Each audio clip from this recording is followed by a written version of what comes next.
Un giovane rocker scatenato che alza una paglietta da chansonnier e imbraccia un mandolino con il claim tradizione contemporanea.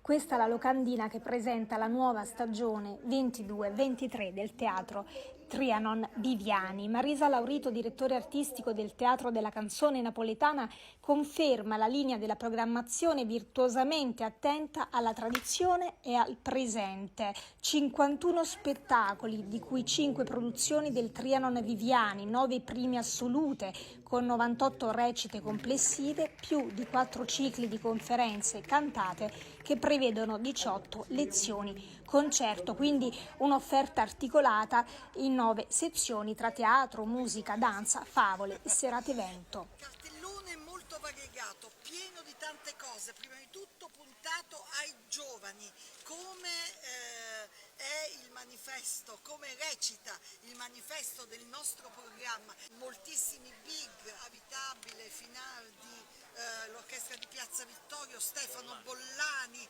come progetto evento speciale, un mese dedicato alla sceneggiata, che dire più, conferenze cantate. Le apriamo la domenica mattina alle 11:30 e le offriamo insieme a un aperitivo al pubblico che vuole venire ad ascoltarle.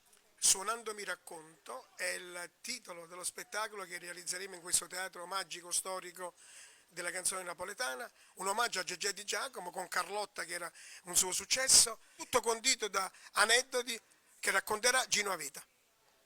Ciao a tutti da Tony Esposito, vi ricordo che martedì 31 maggio qui davanti al teatro Trianon nel pieno di Forcella ci sarà il mio concerto, ma un concerto particolare, un viaggio tra la musica classica e le percussioni di tutto il mondo.